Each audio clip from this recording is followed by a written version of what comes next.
Hi, this is Lindsay, one of the co-hosts of Beauties and Headcanons. Thanks for listening to the following broadcast on Public House Media.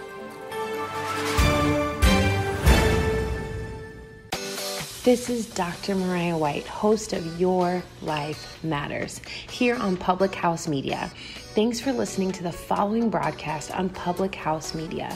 Once you are done with this episode, I hope you'll come check out my show, Your Life Matters, where we talk about dreaming big and dreaming bold to reach your wildest dreams in both your health and your happiness. A new show comes out every single Tuesday. Don't forget to subscribe on iTunes so you'll never miss an episode of Your Life Matters. Thanks again for checking out the following broadcast on Public House Media.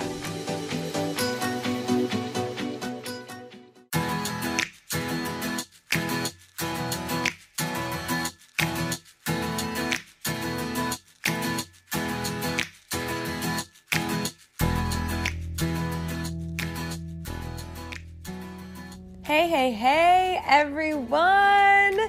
It's Julianne Condia. It is Rewrite Your Story Day.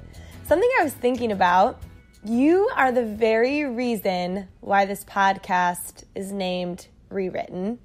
It was your idea.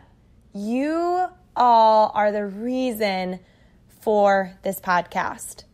And you will be the continued reason why this podcast exists and grows. So thank you for sharing these episodes.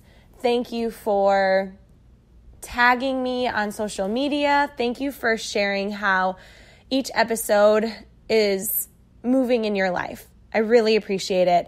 And a huge shout out to Public House Media. We would not be able to have this show if it were not for Public House Media. Oh my goodness. They are the reason. It's a well-oiled machine.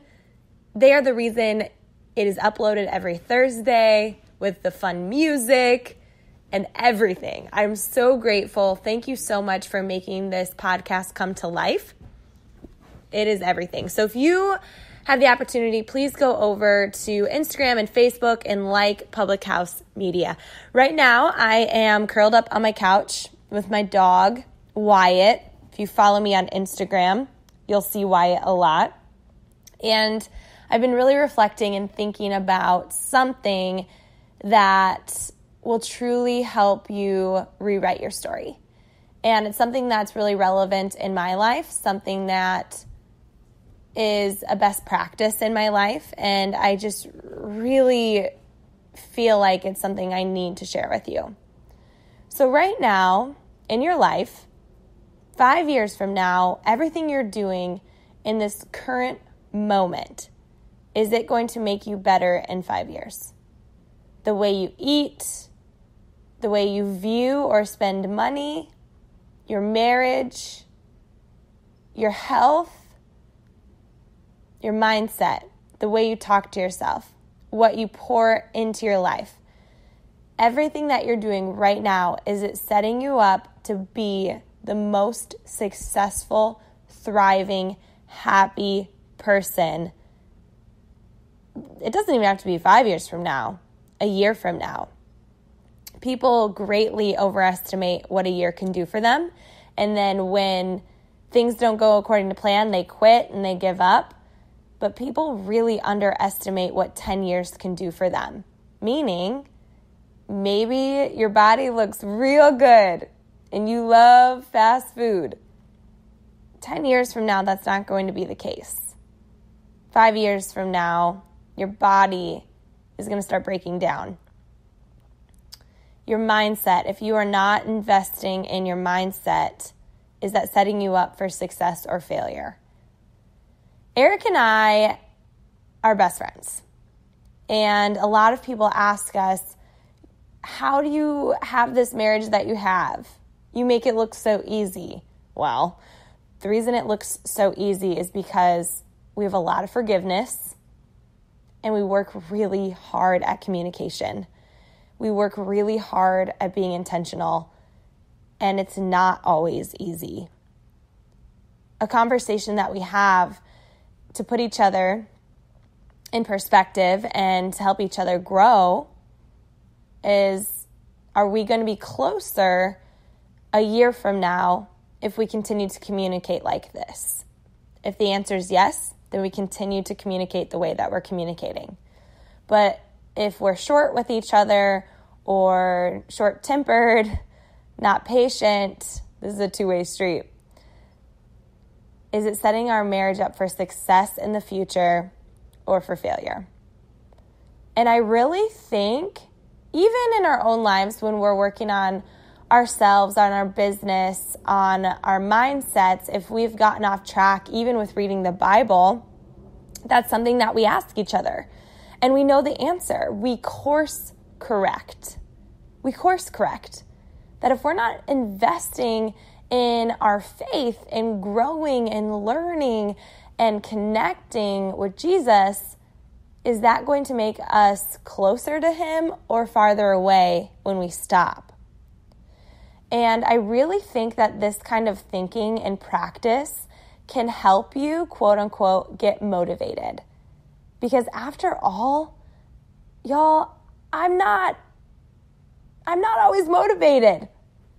It's a mental state I put myself in to think, man, I don't feel like working out today. However, is this going to help me in my future or harm me in my future? And then I make a decision.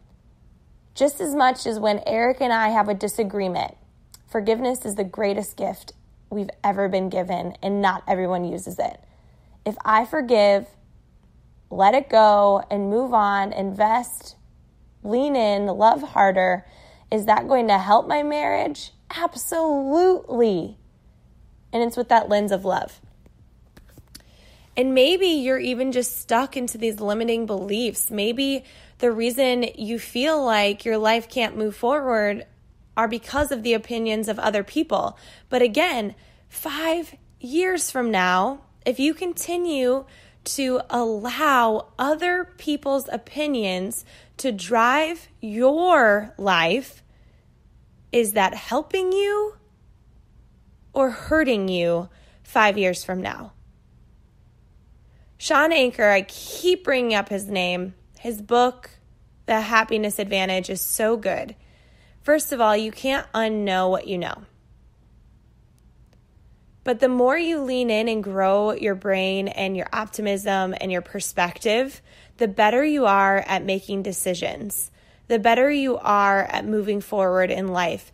The quicker you are at bouncing back from a setback.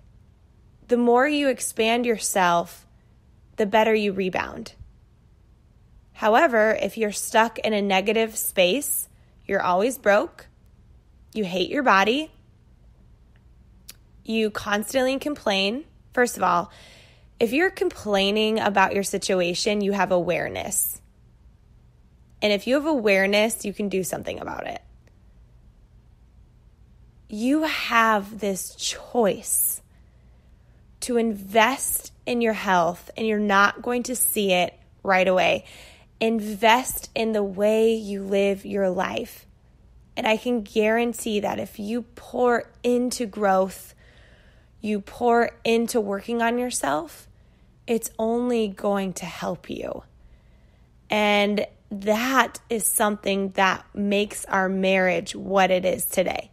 That simple practice, that simple thinking. Is this going to help our marriage or hurt it? When we spend time together, when we go on date nights, when we read the Bible together, when we hug each other, is this going to help us, make us closer? And then that's how we live our lives. That is how we move forward. So with rewriting your story, it's really important to be aware of the future, not afraid of it. Because honestly, what you do in the present is going to set you up for success in the future. Life happens. Hard things are going to happen for sure. But my philosophy is this, that when you grow yourself and you continue to work on yourself, you pour into yourself, when hard things happen, you're going to have a better thought process with it. You're going to have a better awareness about it. You're going to have a better perspective through it. And that is really important if you're craving more happiness, more health, more energy, and a life of abundance. I hope this helped you today. Please take a screenshot of this and share it on Instagram. Tag me. Let me know how this spoke to you. Public House Media, I appreciate you. You are the reason we can have this podcast. Thank you so much.